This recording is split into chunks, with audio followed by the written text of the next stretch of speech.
பொதுச்சாலா வருகை நடைபெறுகின்ற ஆலோசனை கூட்டத்தை சிறப்பாக நடத்தி கொண்டிருக்கின்ற மாவட்ட கழகத்துடைய செயலாளர் நம் ஒட்டுமொத்த முன்னரை கூடி புரட்சி தலைவரின் தொண்டர்களுடைய ஒருமித்த எண்ணத்தை குரலாக ஒற்றை தலைமைக்கு குரல் கொடுத்தவர் திருவண்ணாமலை தெற்கு மாவட்ட கழகத்துடைய செயலாளர். ஆகவே வர இருக்கிற 14ஆம் தேதி அண்ணன் சொன்னதை போல கேட்கணும். ஏன்னா இந்த ஆட்சியில எவ்வளவு அவலங்கள் இருக்கு, இந்த நாட்டில் எவ்வளவு ஒரு மோசமான சட்ட ஒழுங்கு கெட்ட ஆட்சி, பெண்களுக்கு பாதுகாப்பு இல்லாத ஆட்சி, இந்த ஆட்சியை அகற்றுவதற்கு இந்த ஆட்சியில எவ்வளவு அவலங்கள் இருக்கிறது, எவ்வளவு அம்மா திட்டங்களை இந்த ஆட்சி இல்லைன்னு பண்ணிருக்கீங்கன்னா நீங்க தெரிஞ்சுக்கணும். அண்ணன் எடப்பாடி அவர்கள் வந்து கலந்து பேசுகிற கூட்டத்திலே போட்டா போட்டி போட்டு கிராம பகுதியிலிருந்து கிளம்பணும்.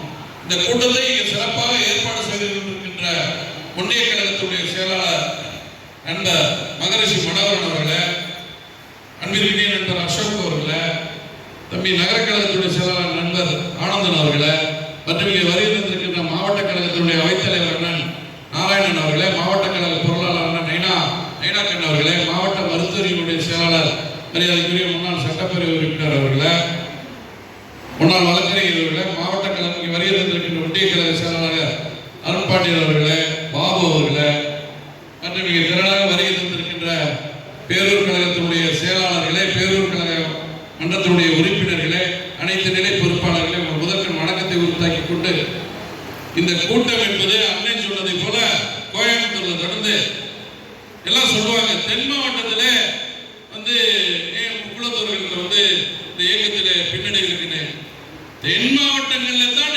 எழுச்சியை உருவாக்கி கொடுத்திருக்கிறது எடப்பாடியாருக்கு என்பதை நீங்கள் அறியணும். அதை தாண்டி அவர் நம்பிக்கை வைத்திருக்கிற மாவட்டம் என்பது திருவண்ணாமலை தெற்கு மாவட்டம். அந்த மாவட்ட கழக செயலாளர் மீது மிகுந்த நம்பிக்கை உண்டு என்னுடைய பொதுச் செயலாளர்கள். அந்த நம்பிக்கையை பின்பற்றாமல் அன்னைக்கு செங்கத்துடைய நகரமே குழுங்கணும். அண்ணன் சொன்னாங்க, ஒவ்வொரு ஒன்றிய செயலாளருக்கு இவ்வளவு பேர் சொல்லி நான் வந்து இந்த மாவட்ட கழகத்துடைய பொறுப்பாளர் என்ற முறையில அண்ணனோட அனுமதியோடு அண்ணன் மகரிஷி மனோகரன் அவர்கள் 90 பூத்தை தாண்டி வச்சிருக்காரு. அவர் 10,000 பேரை அவர் முயற்சித்தால் கூட்ட முடியும். ஆனா அவர் முயற்சிக்கணும். ஆகவே அண்ணன் கூட்டுகிற கூட்டத்தை இன்னையிலிருந்து நீங்க கிழக்கழகத்துடைய பொறுப்பாளர்கள், ஒன்றிய கழகத்துடைய செயலாளர் ஊர் ஊராக தெரு தெருவாக வீடு வீடாக சென்று நம்முடைய குடும்பத்தில் நடக்கிற தேவை போல அண்ணன் வர்றாங்க, நீங்க எல்லாம் வாங்கன்னு வெத்தில வச்சு அழைச்சி வண்டி கொடுக்கணும். நீங்க அப்படி அழைச்சிட்டு வரணும். அந்த வண்டியோட லிஸ்ட் அண்ணன் நீங்க ஒன்றிய கழக செயலாளர் கொடுத்து ஒன்றிய கழக செயலாளர் அண்ணன் கொடுத்துடணும். வண்டி டிரைவரோட செல் நம்பர், அந்த வண்டிக்கு போற நம்ம கட்சியோட பொறுப்பாளரோட செல் நம்பர், அந்த வண்டியோட ரெஜிஸ்ட்ரேஷன் நம்பர். நீங்க வண்டியில ஆளை ஏற்றிட்டீங்களாங்கிறத நாங்கள் பொறுப்பாளர் என்ற முறையில தனியாக அதை நாங்கள் ஆய்வு செய்வோம். டிரைவர்கிட்ட கேட்போம், இந்த ஊருக்கு நீங்க போயிருக்கீங்களா தம்பி, போறீங்களா, எத்தனை பேர் ஏற்றிருக்கீங்க. அடுத்தது அந்த வண்டியோட பொறுப்பாளர்கிட்ட கேட்போம், இது ரெண்டும் சரியா இருக்கான்னு பார்ப்போம். இன்னொன்னு நான் மரியாதைக்குரிய மாவட்ட கழக செயலாளர் ஒரு அனுமதி, ஒவ்வொரு ஒன்றியமும் ஒவ்வொரு பகுதியில் நிற்கணும்னு சொல்லி நம்ம வந்து கம்பு வச்சு கட்டி கூட அண்ணன் சொல்லிட்டா கூட நம்ம வந்து எந்த ஒன்றிய கழக செயலாளர் அதிகப்படியான ஆளை அழைத்து வந்து இந்த கூட்டத்தை பெருமைப்படுத்தி உங்க மாவட்ட கழக செயலாளர் கரத்தை வலுப்படுத்துறீங்களோ அவங்களை அங்கேயே அழைச்சிட்டு போய் போச்சலாட்ட அவங்களுக்கு சால்வை வைத்து பாராட்டப்படும் இருக்கிற மேடையில் இருக்கிற ஒன்றிய கழக செயலாளர். அது அண்ணனோட அனுமதியோட நான் அழைச்சிட்டு போறேன். போச்சலா எங்க தங்கியிருக்காங்க, அருண்பாண்டியன் அழைச்சிட்டு போறேனா, மகரிஷி மனோகரன் அழைச்சிட்டு போறேனா, இல்ல பாபு அழைச்சிட்டு போறேனா, இல்ல அசோக் அழைச்சிட்டு போறேனா, இந்த போட்டி நீ இருக்கிற ஒன்றிய செயலாளர்களுக்கு. அன்னைக்கு பொதுச் செயலாளரிடம் மறுநாள் இங்க தங்கியிருக்காங்க, அவங்க அழைச்சிட்டு போய் அந்த ஒன்றிய கழக செயலாளர்களை பாராட்டப்படும் பாராட்டுகிற ஏற்பாடை மாவட்ட கழக பொறுப்பாளர் என்ற முறையில் செய்து கொடுப்பேன். அதற்கு அண்ணனோட அனுமதியை பெற்றிருக்கிறேன். ஆகவே இங்க இருக்கிற ஒன்றிய செயலாளர்களுக்கு போட்டி. அதுல என்னன்னு கேட்டீங்கன்னா, நீங்க போட்டினா அதுக்காக பாபண்ண 7,000 பேர் அழைச்சிருந்தா நீங்க 7,800 பேரை மறுசி அழைச்சிருந்தா ஏத்துக்க மாட்டோம். என்ன உங்களுடைய பாப்புலேஷன் என்ன என்பதை பர்சன்டேஜ் அடிப்படையில் அதை ஆய்வு செய்துதான் நம்மளோட ஒன்றிய கழக செயலாளர்களை பாராட்டப்படும். இன்னையிலிருந்து நீங்க இந்த வேலையை தான் பார்க்கணும். இந்த வேலையை பார்த்து இந்த 234 தொகுதியில திருவண்ணாமலை தெற்கு மாவட்டத்தில் இருக்க செங்கல் தான் நம்பர் 1 தொகுதி. இந்த தொகுதியில மாநாட்டை நடத்தி காட்டினார் மாவட்ட கழக செயலாளர் மேடையிலேயே பொதுச் செயலாளர் சொல்வார். அந்த பெருமையை உங்க மாவட்ட கழக செயலாளர் நீங்க பெற்றுக் கொடுக்கணும். காரணம் என்னன்னு கேட்டீங்கன்னா, அண்ணன் சொன்னாங்க, ஒண்ணு தெரிஞ்சுங்க, நம்ம ஆட்சிக்கு வந்தா யார் குடும்பத்தில பிள்ளைங்க படித்திருக்கிறதோ, யாருக்கு உறுப்பினர் இருக்கிறதோ அவர்களுக்கு மட்டும்தான் அதிமுக ஆட்சி, அம்மாவோட ஆட்சி. இந்த நாட்டுல 26ல அண்ணன் எடப்பாடியார் நாட்டோட முதலமைச்சராக எந்த கொம்பனாலையும் தடுக்க முடியாது.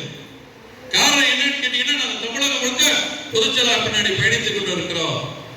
தமிழ்நாடு முழுக்க மக்கள் மத்தியிலே இந்த ஆட்சி அகற்றப்பட வேண்டும், அண்ணன் எடப்பாடியார் ஆட்சி வரணும்னு சொல்லி மக்கள் ஆட்சி மாற்றத்திற்கான முகமலர்ச்சியோடு எங்க பார்த்தாலும் பேச ஆரம்பிச்சுட்டாங்க. மீடியாக்கள் சொல்றாங்க, காவல்துறை சொல்றாங்க, உளவுத்துறை சொல்றாங்க, அடுத்த ஆட்சி அண்ணன் எடப்பாடியார் ஆட்சி தான். அதனால கவனக்குறைவா செங்கத்துல இருந்துடாம உங்களோட உரிமையை நீங்கள் நிலைநாட்ட வேண்டும். உங்க மாவட்ட கலசால ஒவ்வொரு ஊராட்சியில் இருக்கிற ஒவ்வொரு வாக்குச்சாவடியில் இருக்கிற பொறுப்பாளர்களுக்கு இது பரீட்சை. அண்ணன் சொன்னாங்க 100 பேரு, நான் 200 பேர் அழைச்சிட்டு வந்தேன்னு சொல்லி உங்களோட திறமையை அண்ணன் நிரூபிச்சீங்கன்னா இந்த நாட்டோட அண்ணன் முதலமைச்சர் எடப்பாடியார் முதலமைச்சரா இருக்கிற அமைச்சரவையில ஒரு நல்ல உயர்தரமான அமைச்சராக அண்ணன் அகிலார் இருப்பார். நீ உரிமையோடு போய் கதை திறந்துட்டு என் பிள்ளைக்கு வேலை வாங்கி கொடு, எனக்கு என்னதான் பண்ணி கொடுன்னு கேட்கிற உரிமையை இந்த நேரத்தில் உங்களுக்கு வாய்ப்பை கொடுத்திருக்கிறார் அண்ணன். அந்த வாய்ப்பை நீங்க முழுமையாக பயன்படுத்திக்கணும். இங்க இருக்கிற கீழே இருக்கிற நீங்க, நானும் ஒரு காலத்துல கீழே தான் இருந்தேன். இந்த கட்சிக்கு உண்மையா உழைத்தேன். இன்னைக்கு நான் இந்த இடத்துல இருக்கேன். அந்த உழைப்பு உங்களுக்கு வேணும். எந்த மனமாச்சரியம் இல்லாமல், எந்த சங்கடங்கள் இல்லாமல். ஒன்றிய கழக செயலாளர் என்பது மிக ஒரு கஷ்டமான பதவி. ஒரு கிளைக்கழக செயலாளர் ஈஸியா சொல்லிட்டு போறீங்க. நானும் 25 வருஷம் ஒன்றிய கழக செயலாளராக இயக்கத்திற்காக உழைத்திருக்கிறேன். இவ்வளவு கஷ்டத்தை நாம சந்திச்சிருப்போம். அடித்தட்டு மக்களோடு கிளைக்கழகத்தில் இருக்கிற உங்களுக்கு, ஊராட்சியில் இருக்கிற உங்களுக்கு, உங்க பகுதியில் இருக்கிற உங்களுக்கு எல்லாரையும் திருப்திப்படுத்துகிற பணி எங்க படிதான். அதனால கோவப்படாம நீங்க என்கிட்ட எங்க ஒன்றிய கழக செயலாளர் சொன்னீங்கன்னா உங்களுக்கு செஞ்சு கொடுக்கறது உங்க அப்பா அம்மா மாதிரி உங்க அகிலன் இருக்காரு. ஒன்றிய கழக செயலாளர் தாண்டி நீங்க போன்ல பேச வேண்டிய காலையில ஒரு ஒன்றியத்துல இருந்து போன் வருது, அண்ணா என்னை ஒன்றிய செயலாளர் கூப்பிடுறேன். அண்ணன் போன் பண்ணி கூப்பிடுறாரு, அவர் நம்பரை கொடு அப்படின்னு சொல்லி அந்த நபரை நீ கூட்டத்துக்கு வரணும்னு சொல்றாங்க. அண்ணன் ஏன் இவர் இன்னும் வரல, இவர் ஏன் நீ கூப்பிடலன்னு ஒன்றிய செயலாளர் கேட்கிறார். ஆகையினால உங்களுக்கு ஒரு தகுதி வாய்ந்த ஒரு அருமையான மாவட்ட செயலாளர் நானும் தமிழகம் விட்டு சுத்தி இருக்கிறேன். இந்த மாதிரி ஒரு கட்டமைப்பை ஏற்படுத்தி பொதுச் செயலாளருக்கு வரவேற்பு கொடுக்கிற ஒரே மாவட்டம் திருவண்ணாமலை தெற்கு மாவட்டம். நான் அண்ணனோட முகசந்திக்கெல்லாம் பேசல. என்னை பொறுத்தவரை என் தலைவர் எடப்பாடியார் நாட்டில் முதலமைச்சர் ஆகிறதுக்கு எந்த தியாகம் வேணும்னாலும், எந்த எல்லைக்கு வேணும்னாலும் நான் போவேன். என் தலைமைக்கு நான் விசுவாசமா இருப்பேன், மாவட்ட கழக செயலாளருக்கு விசுவாசமா இருப்பேன். ஆகையினால நீங்க எல்லாரும் என்னை போன்று உழைத்து உயர வேண்டும். இருக்கிற ஒன்றிய கழக செயலாளர்கிட்ட நான் ஏதோ முகசதிக்கெல்லாம் பேசிட்டு போல, என்னால அது முடியுங்கிறது இருக்கிற ஒன்றிய செயலாளருக்கு தெரியும். அன்னைக்கு நான் ரேண்டமா உங்களோட வண்டியை, நான் பொறுப்பாளர் என்ற முறையில நான் வண்டியை சந்தேகப்பட்டேன்னா அந்த ஒன்றிய செயலாளர் வண்டியை எண்ணுவேன். எண்ணி இந்த வண்டியில இத்தனை பேர் தான் இருக்காங்கன்னு நான் மாவட்டத்தில் எழுதி கொடுத்துட்டு போயிருவேன். எனக்கு ஒண்ணு இல்லை, எனக்கு கட்சி என் தலைமை தான் எனக்கு உயிர் மூச்சு. அதனால இவ்வளவு பேர் அருண்பாண்டியன் ஏற்றிருக்காருங்க, நம்ம சொன்னதோட அதிகமாக ஏற்றிருக்காரு, அவரை பாராட்டணும். இங்க இருக்கிற அண்ணன் இருக்கிற ஒன்றிய செயலாளர் யாரையும் குறைத்தெல்லாம் மதிப்பிட முடியாது. எல்லாம் ஒண்ணுக்கு வேகமா இருக்காங்க, நல்ல பணியாற்றுகிறவர்கள். ஆகவே நீங்க எல்லாம் இந்த நேரத்துல தம்பி அருண்பாண்டியன் நினைச்சாருன்னா 10,000 பேர்ல 20,000 பேர் அவரால் கூட்ட முடியுங்கிறது எனக்கும் தெரியும், உங்களோட அண்ணன் மாவட்ட செயலாளருக்கு தெரியும். அந்த முயற்சி எடுக்கணும். அவர் ஏறத்தாழ கிட்டத்தட்ட 8-10 வருஷமா அந்த ஒன்றிய செயலாளருக்கு போராடி இருக்காரு. அவர் எப்படியாச்சும் ஆக்கிடணும்னு அண்ணனும் போராடி இருக்காரு தலைமையில. அவ்வளவு பெரிய சிரமத்திற்கு இடையில அவரோட போராட்டத்தை அண்ணன் ஜெயிச்சு கொடுத்திருக்கார். அதற்கு இந்த மாவட்ட கழக செயலாளருக்கு விசுவாசத்தை அவர் வெளிப்படுத்துகிற நேரம் அருண்பாண்டியனுக்கு இதுதான். அவர் செய்வார். ஏன்னா அண்ணன் அவ்வளவு விசுவாசமா வந்து இருக்காரு, அவர் அண்ணன் அவ்வளவு விசுவாசமா இருக்காரு. அதே மாதிரி பாபு இருக்காரு, அசோக் இருக்கிறாரு, மனோகரன் இருக்கிறாரு, கார்த்தி இருக்கிறாரு, அருணாச்சலம் இருக்கிறார். அதனால யாரும் இல்லை, ஒருவர் நிறுத்திக் கொள்கிற அளவிற்கு தகுதியும் திறமையும் கிடைத்த ஒன்றிய கழக செயலாளர் அண்ணன் போட்டிருக்காருன்னா சாதாரணமான ஆட்களை போடலாம். இதை நான் தலைமையிலே சொல்லியிருக்கேன். அண்ணன் திருநெல்வேலியில பொதுச்செயலாளர் பார்க்கும்போது, அண்ணன் நான் திருவண்ணாமலை போறேன், நீ அங்க போகவே வேண்டியல, போய் வேடிக்கை பாரு, ஒரு அக்கிரியார் மாதிரி யாரும் செயல்பட முடியாது, அவ்வளவு அற்புதமா அதை நடத்தி காட்டுவார் சொன்னாங்க. நான் வேடிக்கை பார்க்க தான் வந்தேன். ஆனா நான் இங்க வந்ததோட எனக்கு இன்னும் அதிகமா தான் தெரியுது. இந்த மாதிரி ஒரு நிகழ்ச்சி எல்லாம் எங்க மாவட்டத்தில் நடக்கிறதே இல்லைங்க. ஏதோ அம்மா எம்ஜிஆர், அதற்கு பிறகு அண்ணன் எடப்பாடியார் இந்த நாட்டில் வரணும்னு நாங்களாம் விவசாயிகளா கூடுற கூட்டம் தான் அந்த 20,000 பேர் கூட்டுனது பாதி, தானா கூடுனது பாதி. அதற்கு காரணம் அண்ணன் எடப்பாடி அவர்கள் ஆட்சி வரணும்னு மக்கள் நினைக்கிறாங்க. அதை தாண்டி திருவண்ணாமலை தெற்கு மாவட்டத்தை பொறுத்தவரை நான் சொன்னேன், அண்ணன் போய் பூத்து நிகழ்ச்சியை அமைச்சிட்டு இந்த மாதிரி 2 தொகுதி சிறப்பா இருக்குங்க, அதெல்லாம் நீங்க கவலைப்படாத, ரெண்டையும் அகிரி பார்த்துக்காரு, ரெண்டையும் ஜெயிக்க வச்சிருக்காரு, அவரை பத்தி எனக்கு தெரியும், அவர் திறமையை பத்தி அப்படின்னு என்னகிட்ட உங்க பொதுச்செயலாளர் உங்களுடைய மாவட்ட கழக செயலாளரை புகழ்கிறார். அன்னைக்கு மாவட்ட கழக செயலாளர் அன்னைக்கு திருநெல்வேலியில இருக்கிற முன்னாள் அமைச்சர்கள் மாவட்ட செயலாளர்கள் எல்லாமே இருக்காங்க. ஆனா உள்ள போனோட பக்கத்துல நாற்காலி தூக்கி போட்டு உட்கார வச்சது உங்க மாவட்டத்தில் மட்டும்தான் பொதுச்செயலாளர். அதை என் கண்ணால பார்த்தேன். அந்த அளவுக்கு ஒரு நம்பிக்கை உடையவராக பொதுச்செயலாளர் அண்ணா இருக்கார்.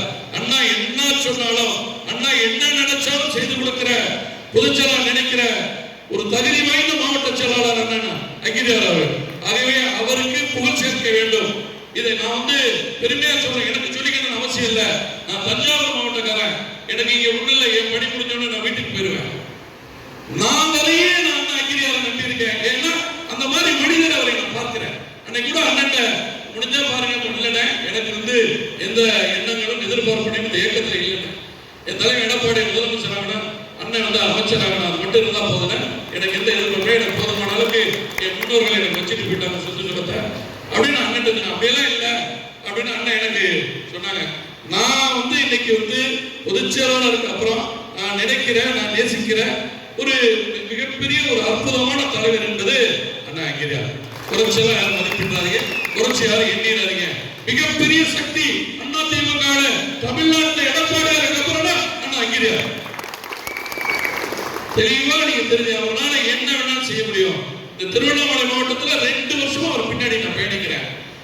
ஏகா வேலை ஆளுங்கட்சி மந்திரி இல்ல, அண்ணா திமுக அகிரியார் தான் அண்ணா திமுக மந்திரி. இப்போ ஒரு வெடிக்கடைக்காரனுக்காக ஒரு போலீஸ்காரர் பேசினார். என்னால எந்த எல்லைக்கு போக முடியும், என் கட்சிக்காரனுக்கு, என் கட்சிக்காரன் பாதிக்க கூடாது, உன்னோட வயசு என்ன, உன்னோட சர்வீஸ் என்னன்னு ஒரு காவல் ஆய்வாளர் போன்ல கேட்டாங்க. மிரட்டிய அண்ணா திமுக காரன் சாதிச்சு கொடுத்தாரு, மேல வழக்கு இல்லாம பண்ணி கொடுத்தாரு. இப்ப ஒரு 1 வருஷம் முன்னாடி கார்குள்ள நடந்தது. அப்ப நான் சொல்லிட்டு வந்தேன், அண்ணா இந்த மாதிரி உங்கள்கிட்ட கத்துட்டு போய் தானே நான் இருக்கிற ஆடியோ தாசாட்டெல்லாம் பேசிட்டு இருக்கேன், போலீஸ்கிட்டலாம் பேசிட்டு இருக்கேன். உங்களோட அனுபவம் தான் எனக்கு என்னோட அரசியல் வளர்ச்சியை காட்டுது என் பகுதியில அப்படின்னு நான் சொல்லிட்டு இருந்தேன். இவர் கூட மாவட்ட ஆய்வாளர் கூட இருந்தார் அப்படின்னா. ஆகினால ஒரு அற்புதமான மனிதர். அவருக்கு பெருமை சேர்ப்பது ஒவ்வொரு நபருக்கும் பெருமை சேர்ப்பது. ஆகவே உண்மையாக உழைக்கணும். மரியாதைக்குரிய ஒன்றிய கழக செயலாளர்கள் மீது மிகுந்த நம்பிக்கை வைத்திருக்கிறார் மாவட்ட கழக செயலாளர். அந்த ஒன்றிய கழக செயலாளர் மாவட்ட கழக செயலாளர் மிகுந்த பற்றுடையவர்களாக இருக்காங்க. நான் பார்த்திருக்கிறேன். ஏன்னா நானும் ஒரு மந்திரி கிட்ட 25 வருஷம் ஒன்றிய செயலாளர் இருக்கிறேன். எனக்கு அவருக்கு ஒத்தே போகாது. நானும் அவருக்கு ஒத்து போக மாட்டேன், அவரே எனக்கு ஒத்து போக மாட்டார். என்னையும் அவர் ஒன்றும் பண்ண முடியல, நானும் அவர் ஒன்றும் பண்ண முடியல. பெரிய போராட்டம் போயிட்டு அந்த மாதிரி இல்லை. அண்ணன் நாளைக்கு என்ன வேணாலும் செஞ்சுக்கலாம், என்ன வேணாலும் செஞ்சுக்க முடியும் அப்படின்னு நம்பிக்கையோடு நீங்க எல்லாரும் பணியாற்றணும். வர இந்த 16ஆம் தேதி இந்தியாவே திரும்பி பார்க்கணும். இந்த செக்கு தொகுதிய இது என்னடா கூட்டமா மாநாடா மயில் கணக்குல எங்க பார்த்தாலும் ஜனத்தொகை இருக்கணும். அண்ணன் பேசி முடிக்கிறவரை நிக்கணும். மீண்டும் அண்ணன் இந்த இடத்துல பேசிட்டு வெளியில போறத உங்ககிட்ட இருந்து ஊருக்கு தான் போகணும். அந்த அளவுக்கு கூட்டத்தை நீங்க காட்டணும்னு சொல்லி நீங்க எல்லாம் காட்டுவீங்க, காட்ட முடியும், காட்டுவீங்க. இந்த நாட்டுல 26ல நல்லாட்சி வந்துடும். இங்க நிறைய ஒவ்வொரு கூட்டத்திலையும் இஸ்லாமிய பெண்கள் இஸ்லாமியர்கள் இருந்தாங்க. இதுல கொஞ்சம் கம்மியா இருக்காங்க. கொள்கை வேறு கூட்டணி வேறுன்னு புதுச்சாளர் நேராவே கூட்டத்தில் பேசிட்டு வராங்க. இங்க இருக்கிற இஸ்லாமிய சகோதரர்களை பார்த்து நான் கேட்கிறேன், உங்களுக்கு என்ன இந்த திமுக அரசாங்கம் செஞ்சது? உங்களை ஏமாற்றி தான் ஆட்சிக்கு வந்தாங்க. இந்த நாட்டில் ஆட்சிக்கு வந்தது 2 பேர்னால. ஒன்னு அரசு ஊழியர், இன்னொன்று இஸ்லாமியர். 2 பேருக்கு இந்த 4 நாள் ஒன்றும் செய்யல. வாரிசுகள் தான், மன்னர் ஆட்சிகள் தான். கருணாநிதி, ஸ்டாலின், உதயநிதி, இன்பநிதி, பொன்முடி பையன், எம்ஆர்கே பன்னீர்செல்வத்து பையன், KN நேரு பையன், பெரியசாமி பையன். ஆனா ஒண்ணு, இதுல இஸ்லாமியர்கள் எம்எல்ஏ மந்திரியா இருக்காங்க. மைதீன் காந்தாரு ஏன் அவருக்கு புள்ள வரலையா? நான் ஒண்ணு தெரியல. இருக்கிற இஸ்லாமியர்கள் ஒரு பெண்ணை, இஸ்லாமிய பெண்ணை அமைச்சராக்கிய பெருமை இந்த வரலாறு, இந்திய அரசியல் வரலாறு தமிழ்நாட்டில் அதிமுக அம்மாவுக்கு மட்டும்தான் உண்டு. இதெல்லாம் சொல்லுங்க. ஆட்சி மாற்ற வேண்டும். வீடு வீடா போய் இஸ்லாமியர்கள் எடுத்து சொல்லுங்க. கூப்பிடுங்க, நான் வர்றேன், என்னட்ட பேச சொல்லுங்க. அங்க வக்கு வாரியத்திற்கு இடம் கோடிக்கணக்கில் கொடுத்து மெட்ராஸ்ல கட்டது அதிமுக ஆட்சி. ஹஜ் பயணத்துக்கு விண்ணப்பித்தவர்களை முழுமையாக அனுமதித்து அளித்தது அதிமுக அம்மா ஆட்சி. உலமாக்களுக்கு சைக்கிள் கொடுத்தது, ஊதியம் கொடுத்தது அதிமுக ஆட்சி. கோடிக்கணக்கில் நாகூர் தர்காவுக்கு பணம் கொடுத்தது அம்மாவோட ஆட்சி. இதெல்லாம் எண்ணி பார்த்து இங்க இருக்கிற இஸ்லாமியர்கள் நீங்க ஆட்சி மாற்றம் வரணும். உங்களுக்கு என்ன வேணும்? இங்க இருக்கிற இஸ்லாமியர்களுக்கு அண்ணா அங்கீகாரம் இருக்கா? உங்களுக்கு எதை வேணாலும் செய்து கொடுக்கிற தகுதி படைத்தவர் இருக்கிறார். ஆகவே எல்லாரும் செங்கந்தகுதியில் ஒற்றுமையோடு யாரை தலைமை அடையாளம் காட்டுகிறதோ, இந்த வரலாறு தமிழ்நாட்டு வரலாற்றிலே அதிகப்படியான வாக்கு வித்தியாசத்திலே செங்கந்தகுதியிலே நிறுத்துகிற வேட்பாளர் வெற்றி பெறணும். முடியும், வெற்றி பெற வைங்க. வர இருக்கிற வரவேற்பை சிறப்பாக கொடுக்க வேண்டும் என்று கேட்டு தந்த வாய்ப்புக்கு நன்றி கூறி விடைபெறுகிறேன். நன்றி.